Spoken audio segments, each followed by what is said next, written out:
জাহিদ একটু আপনাকে দিয়ে শুরু করতে চাই। একদম সর্বশেষ যেটি খবর সেটি হলো এনসিপির মুখপাত্র হিসেবে দলে ফিরেছেন আসিফ মাহমুদ সজীব ভুঁইয়া, সাবেক ছাত্র হিসেবে যিনি উপদেষ্টা পরিষদের সুযোগ পেয়েছিলেন এবং তিনি এই দলের নির্বাচন কমিটির দায়িত্ব পালন করবেন।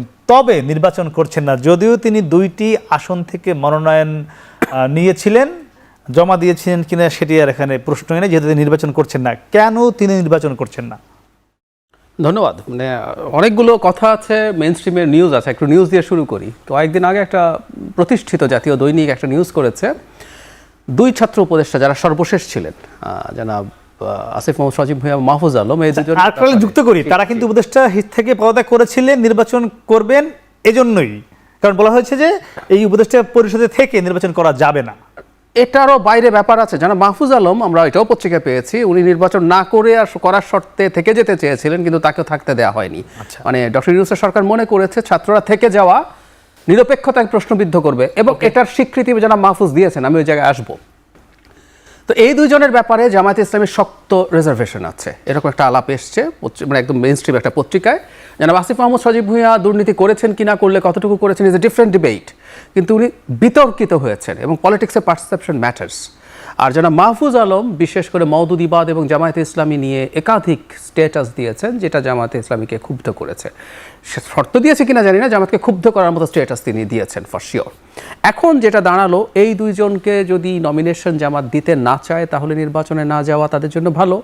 আর একই সাথে আমি আবার মনে করি জনাব আসিফ মাহমুদ যে দুটো জায়গায় নমিনেশন নিয়েছেন, উনি বিশেষ করে কুমিল্লারটা সম্পর্কে বলাই হয় যে ওখানে এত শক্তিশালী একজন প্রার্থী আছেন, দীর্ঘকাল যিনি ভোটে নির্বাচিত হচ্ছেন, খুব ভালো কিছু হতো না বা এখানেও হতো না। তো নির্বাচন করলেন, কিন্তু খুব ভালো ফলাফল করা গেল না। ঢাকায়ও জামায়াতের তো খুব স্ট্রং গ্রাউন্ড নাই, জামায়াতের কিছু পকেটস আছে, তারা কিছু সিট পেতে পারে, কিছু ভালো ভোট পেতে পারে, এবং সেটা ঢাকা না। আর আসিফ মাহমুদের যে ব্যক্তিগত ইমেজের ভোট পুল করা, আমি মনে করি সেই সক্ষমতা অনেক কমে গেছে। আমি যদি তুলনা করি, যেমন নাহিদ ইসলাম, উনিও ক্যাবিনেটে ছিলেন, কিন্তু ওনার ওই জায়গাটা মোরলেস অক্ষত আছে। নাহিদ ইসলাম এখনও মানুষের সামনে সেই পার্সন হিসাবে আছেন, আর যারা ক্যাবিনেটে যান নাই অন্য নেতাদেরও আছে। আসিফ মাহমুদ সেটা হারিয়েছেন। তো সব কিছু বিবেচনায় আপনি নির্বাচন করলেন, কিন্তু ডিজাস্টার হলো।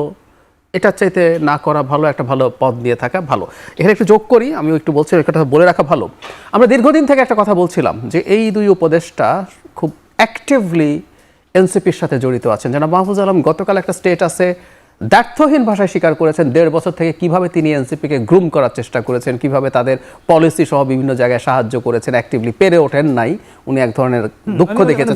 উপদেষ্টার আসনে বসে, উপদেষ্টার আসনে বসে উনি দল বানিয়েছেন, এটা স্বীকৃতি উনি দিয়েছেন। তো যাই হোক, উনি চাইলেও আর ওখানে উনি আজকে সর্বশেষ আরেকটি স্ট্যাটাস দিয়েছেন, নতুন একটি দল খোলার একটি ইঙ্গিত মতো দিয়ে। এটা গতকালও ছিল, আজও আছে। ওই যে একটু মধ্যপন্থার কথা আছে, মধ্যপন্থী যারা আছেন, যারা একটু সরব হয়েছেন। এনসিপি, আমি বলছি না এই জোটের মাধ্যমে তারা পুরো ডানপন্থী হয়ে গেল, কিন্তু ডানপন্থার লোকজনের সাথে গেছে যেহেতু, মধ্যপন্থীরা যেহেতু ক্ষুব্ধ হয়েছে, একটা অপশন থাকতেও পারে সামনে। আচ্ছা তাহসিন, আপনারা তো এনসিপি থেকে আছেন, এনসিপিতে না, আসিফ মাহমুদ সজীব ভুঁইয়া কেন নির্বাচন করছেন না? দলে ফিরেছেন তিনি, আপনাদের আন্তরিকভাবে ধন্যবাদ জানাচ্ছি। আমার অত্যন্ত সম্মানের, আমার সাথে যিনি আলোচনায় আছেন। দেখুন, আসিফ মাহমুদ সজীব ভুঁইয়া, আপনি এটা নতুন ডিবেট না, আসলে আমরা লম্বা সময় ধরেই এই আলোচনাটা করেছি যে তিনি দলে ফিরবেন। কিছু বিতর্ক ছিল, তিনি ফিরবেন না, বেশ কিছু অভ্যন্তরীণ কিছু ইস্যু ছিল। এগুলো আসলে খুব মানে আমার কাছে মনে হচ্ছে খুব অস্বাভাবিক কোনো ঘটনা না এখানে।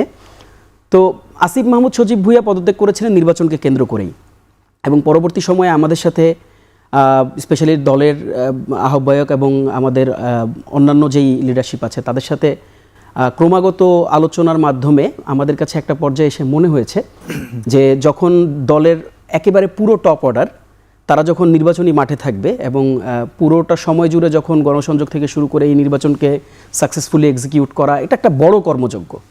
তো এই পুরো কার্যক্রমটা পরিচালনা করার জন্য আমাদের কাছে মনে হচ্ছে যে তারা মাঠে থাকলে দল এবং নির্বাচন পরিচালনার জন্য ড্রাইভিং ফোর্সে আসলে একটা বড় ভ্যাকিউম তৈরি হতে পারে। তো পরবর্তীতে আসিফ মাহমুদ সজীব ভুঁইয়ার সাথে যখন এই প্রসঙ্গে একেবারে সরাসরি দলের যখন টপ লিডারশিপ যখন তার সাথে আলোচনা করে এবং তাকে এই প্রস্তাবনাটা দেওয়া হয় যে তিনি এই ড্রাইভিং ফোর্সে তিনি এই স্যাক্রিফাইসটা করে, এটা কিন্তু আপনাদেরকে আসলে এই জায়গাটা পয়েন্ট শুড বি নোটেড আর কি।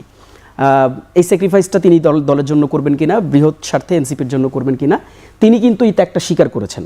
আমি একটু জাস্ট আপনাকে বলি যে দেখেন, ভোটের মাঠে তো আসলে মানে আমরা সর্বোচ্চ এখন অ্যাজিউম করতে পারি, মানে আমাদের এই পারসেপশনটা আমরা সেট করতে পারি। কিন্তু আপনি দেখবেন খেয়াল করে, আসিফ মাহমুদ সজীব ভুঁইয়া কিন্তু ঢাকা 10-এ কিন্তু তিনি রীতিমতো নির্বাচনী প্রচার প্রচারণা ছিলেন। আপনি যদি তার সোশ্যাল মিডিয়া এবং ইভেনচুয়ালি বিভিন্ন সময় মিডিয়া যদি আপনি ঘেটে থাকেন, আপনি দেখবেন যে তিনি অ্যাক্টিভলি ওইখানে পারফর্ম করছিলেন এবং উনি প্রচার প্রচারণার জন্য মানে অলমোস্ট রেগুলারলি কিন্তু দেখেছি আমরা একদম ফজরের পর থেকে আমরা দেখছিলাম রেগুলারলি ভোটারদের কাছে যাচ্ছিলেন। কাজেই মানে ওটা তার একেবারেই আলটিমেট একটা জায়গা ছিল যে তিনি ওখান থেকে ইলেকশন করবেন। পরবর্তী সময়ে দলকে বিবেচনা রেখে এই যে পরিস্থিতি এখন যে নতুন পরিস্থিতি তৈরি হয়েছে, এটাকে কনসিডার করে উনি কিন্তু দলের স্বার্থে এবং একটা ভালো নির্বাচনের স্বার্থে এনসিপিকে একটা ভালো আপার হ্যান্ড দেওয়ার জন্য তিনি কিন্তু এই ড্রাইভিং সিটে এসে বসেছেন। এবং আপনি খেয়াল করবেন দুটো খুবই কিন্তু বড় পোস্ট, কারণ দেখবেন আপনি যখন নির্বাচনের মাঠে আমরা বিএনপি জামাতেও দেখেছি সেখানে অনেক বড় বড় নেতারা রয়েছে যারা ভোট করছেন না। দেয়ার আর মেনি।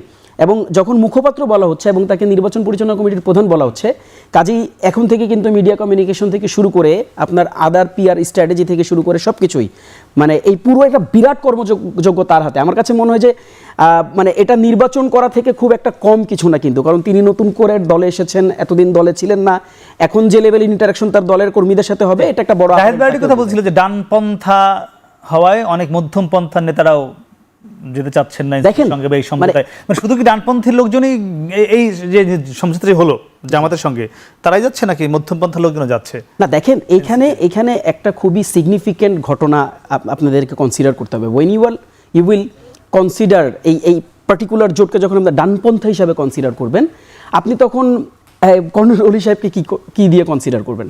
আপনি যদি হিস্ট্রি একটু ফলো করে দেখেন, 2006 সালে কিন্তু এই কর্নেল অলি, আমি সর্বোচ্চ সম্মানের সাথে বলছি, উনি কিন্তু জামাতের সাথে জোটের বিতর্কেই কিন্তু তিনি বিএনপি ছেড়েছিলেন এবং পুরো দল নিয়ে বিএনপি ছেড়েছিলেন এবং পরবর্তীতে 2008 সালে উনি স্বতন্ত্র নির্বাচন করেছেন। এবং এই লম্বা সময়ের যে যাত্রা, এই পুরো যাত্রার পর তিনি কিন্তু এখন আবার আপনি খেয়াল করে দেখেন 2025-এ আমরা দাঁড়িয়ে কিন্তু আজকে দেখছি যে মানে কর্নেল অলি মতন যিনি একজন মানে সর্বোচ্চ ফ্রন্টলাইনার মুক্তিযোদ্ধা, বাংলাদেশের ওয়ান অফ দি মানে কি ফিগার্স, যাদেরকে আমরা সর্বোচ্চ সম্মানের সাথে কনসিডার করি, যাদেরকে বাদ দিলে মুক্তিযুদ্ধকে অস্বীকার করা হবে, তারা কিন্তু জামাতের এই জোটে যোগ দিচ্ছে। কাজেই আমার কাছে মনে হয় যে এটাকে এখন আর ডানপন্থা, এবি পার্টি সেখানে আছেন এবং শুধু ডানপন্থা বলে আমার কাছে মনে হয় না যে এটাকে ফ্রেম করার সুযোগ আছে। কারণ আপনি যদি একটু খেয়াল করেন, আপনি দেখবেন যে জামাত ইসলামী কিন্তু ইভেনচুয়ালি তার পলিটিক্যাল স্ট্র্যাটেজিতে মারাত্মক রকম পরিবর্তন এনেছে এবং তারা যে আসলে মানে